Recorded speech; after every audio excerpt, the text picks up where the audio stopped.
доктор Живко Груевски. Живко, добро утро. Добро утро. За да разговараме за една тема која е диаметрално спротивна од ова што до сега го разговаравме со Шваца. Доктор Живко Груевски е професор по дипломатија, меѓународни односи и така натаму на на Универзитетот Американски колеж во Скопје. Долгогодишен конзул на Канада доскоро, почесен конзул во Македонија. Човек со богато бизнис искуство. Неговата книга "Улогата на почесните конзули во ерата на глобализацијата" е една ретка, да кажем, публикација во Македонија која се занимава со овој тип на дипломатски активности и така натаму. Денеска сакам, Живко, ако не ти пречи, да поразговараме за неколку теми. Прво да те прашам, после долги години, 20 на години, колку години почесен конзул? Точно 22 години. 22 години. Минатата година ја предаде палката на нов почесен конзул. Има некоја причина за тоа, се умори и е некоја можеби традиција тоа да после известно време се предава на други почесни конзули? Едноставно почувствував дека е време да се повлечем од таа функција. 22 години се навистина сериозен период во кој што служев како почесен консул. Имав среќа и привилегија да бидам почесен конзул на Канада за цела наша држава, практично водечката сила или земја која што Канада која го вовела принципот, модерниот принцип на почесни конзули и го развила до едни високи софистицирани форми во организација. Беше тоа извонредно искуство, меѓутоа 22 години се време кога навистина почувствував дека треба да се повлечам и да се посветам сега на некои нови фази во мојот живот. Јас сум, ти ме знаеш добро, јас сум човек кој што сака да испитува и нови предизвици. Меѓутоа, тоа е искуство кое што ми донесе секако вакви животни согледувања, посебно на делот на инструментот почесен конзул. Тоа е продукција и оваа книга која сега беше презентирана тука. Практично Богдановски се работи за некое мое лично искуство како со овој инструмент на почесен конзул. Што е работата на почесен конзул? Луѓето, знаеш како е Живко? Тоа е одлично прашање. Кој ќе прашаат, сакаш да бидеш адмирал или вице-адмирал, се викаат вице-адмирал, зашто случи вака. Така што и ова помеѓу амбасадор и конзул некако звучи така. Почесен конзул, што работи почесниот конзул во Македонија?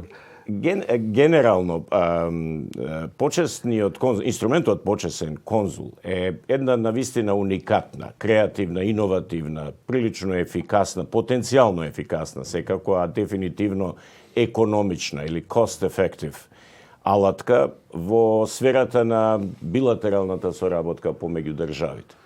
Извонредно, тоа е стара институција, меѓутоа доживува своја ренесанса на употреба, интензивирана употреба, посебно во земјите на југоисточна Европа, што моето истражување го покажува, посебно во последниве 2,5 децении, затоа што веројатно го прати оној процес на големи промени во интернационалните односи воопшто, забрзаната глобализација, регионализација, приоритетот кој што low politics арена прашања го добиваат во меѓународните односи. Отворањето на пазарите, соработката регионална, глобална. Токму на тоа мислам, значи поголемата важност што се дава на економските прашања, на трговијата, на бизнисот, на инвестициите, на она што значи размена културна, академска и така натаму. Сознанието, точно е ова ваше прашање, е нешто што беше и мојот предизвик за овој академски труд кој што го направив. Имено, во моето искуство осознав неколку работи. Несомнено, сите ние сме слушнале за почесен конзул, сите ние нешто знаеме за почесен конзул, ама во суштина многу малку се знае или скоро да никој не знае да објасни нешто повеќе, што е задачата, какви се правата, кои се обврските на почесните конзули.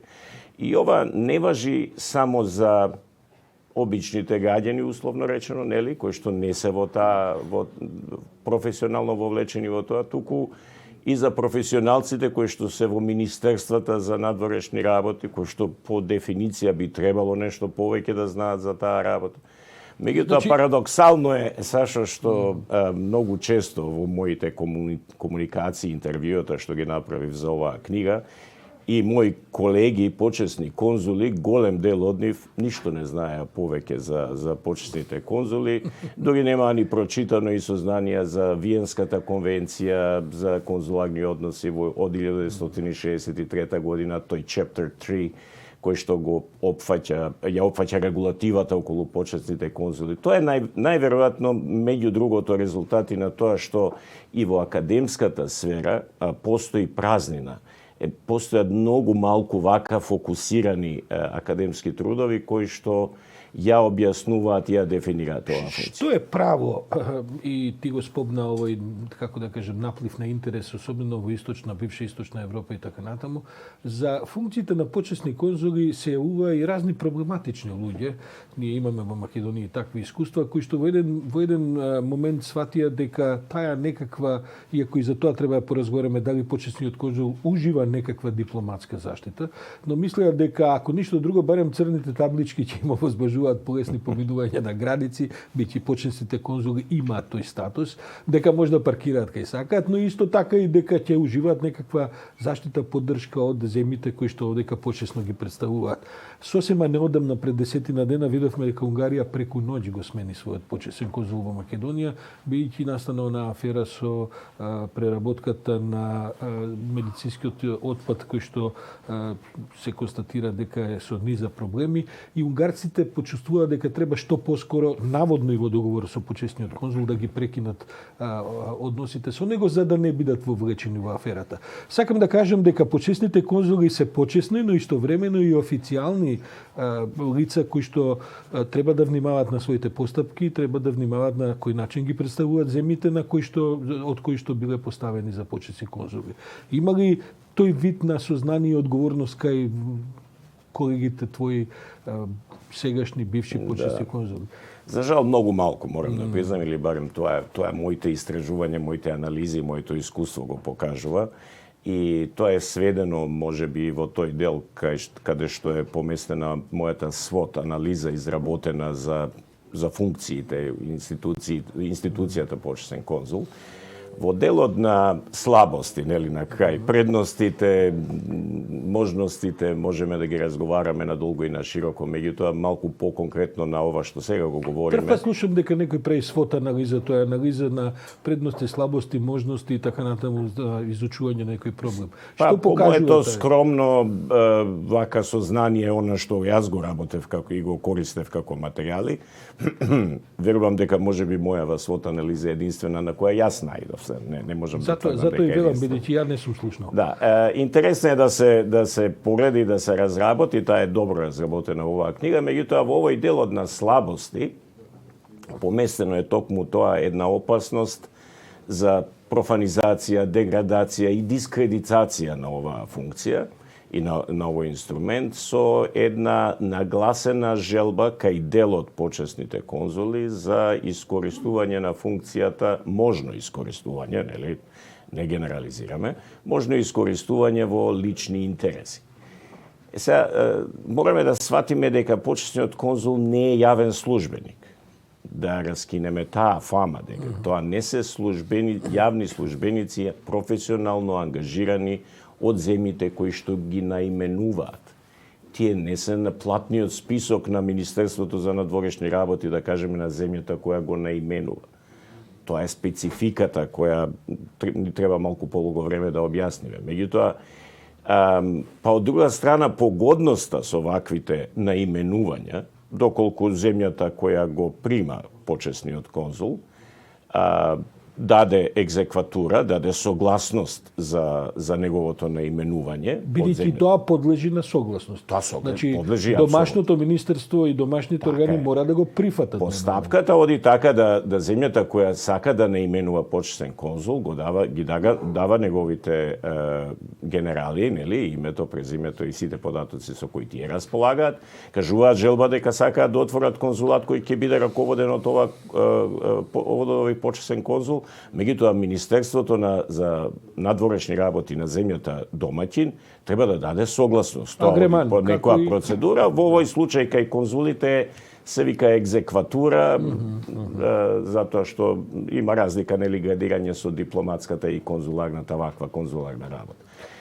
Сега, само уште ова да довршам, па од друга страна, во поволностите, јас сум го поместил во мојата свот анализа и податокот дека земјата која ве наименува нема никаква одговорност за приватните активности кои што почесниот конзул ги работи доколку е веќе наименуван.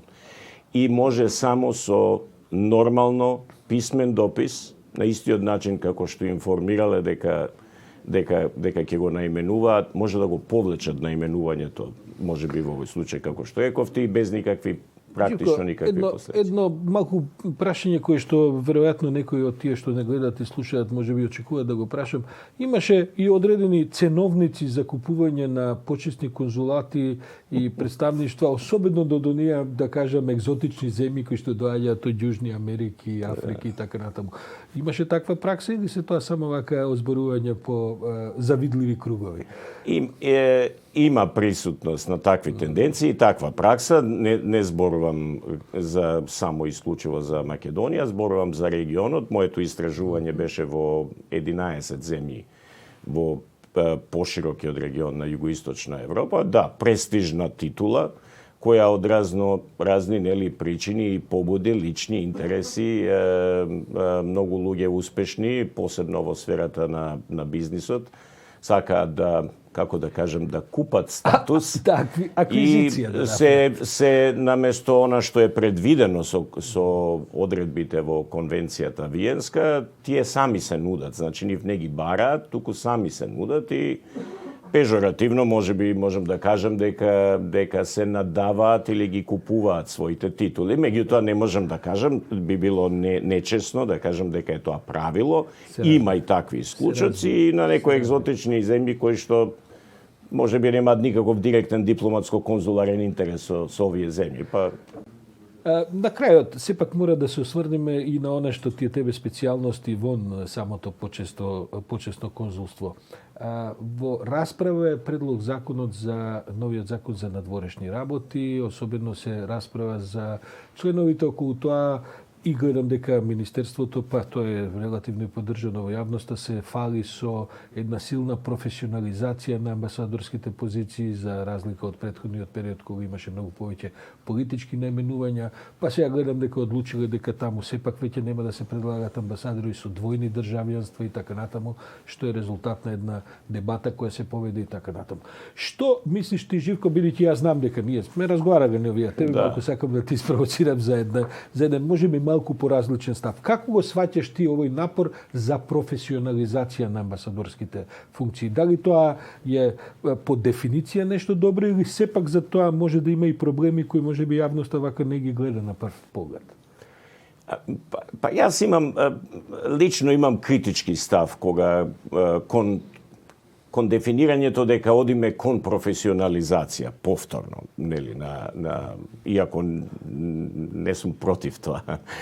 За мене професионализација можеби и не значи тоа што во овие законски регулативи се предвидува. Професионализација за мене е зборот или терминот е поврзан со ефикасност, со одговорност, со одлична работа, квалитет пред се, а не професионалност по тоа дали е некој вработен во Министерството за надворешни работи и колку години на стаж има. Со други зборови, ако добро те разбирам, Значи, луѓето секако треба да бидат професионалци кои што се менуваат на високи функции, но не неопходно сите да доаѓаат од Министерството за надворешни работи. Па, ваквиот пристап кој сега некоја весела математика, сега најголемиот придонес или допринос на новиот предлог е дали од 66% на 73%, па сега на 80%, и тука правим некоја голема работа. Јас би сакал нешто друго генерално да кажам.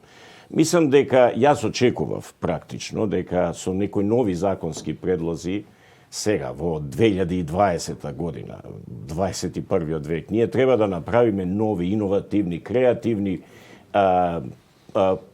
чекори во формулирање и реформулирање на нашата дипломатска структура. Овие сите процеси на глобализација, регионализација, некои тектонски промени во меѓународните односи, има тектонски промени и во односот на регулирање на дипломатските и конзуларните сервисни услуги. Не можеме да се држиме, овој закон се држи кон класичната, традиционалната или old fashion дипломатска теорија. Нема ништо од новините нови кои што предвидуваат и алтернативни дипломатски средства кои што се користат и кои што се неопходни. Интердисциплинарност, менеджмент скилс. Како ќе ја примените економската дипломатија ако вие немате кадар кој што има меѓународно менеджерско и деловно искуство со меѓународниот бизнис? А велиме дека економската дипломатија не е приоритет, Сашо. Живко, јас ти благодарам многу. Ова што го отворив на крајот ти ветувам дека ќе го викнеме овдека министерот за надворешни работи, може ќе викнеме уште некој твој колега или негов колега и така. Ова е многу занимлива дискусија која ретко се води, а може би никогаш во Македонија. За жал не. Јас очекував и би сакал да учествувам во расправи. Нормално тоа е академска расправа каде што ќе се обидеме да ги споиме и да ги најдеме најдобрите, меѓутоа ние треба да направиме квалитетни критериуми, а не да се држиме на старата традиционална школа која ексклузивитетот на дипломатијата се уште го држи во професионалните структури на државата или на институцијата Министерството за надворешни работи. Доктор Живко Груевски, благодарам за ова свежо гостување во утринските часови на утринскиот брифинг. Сигурен сум дека повторно ќе се видиме.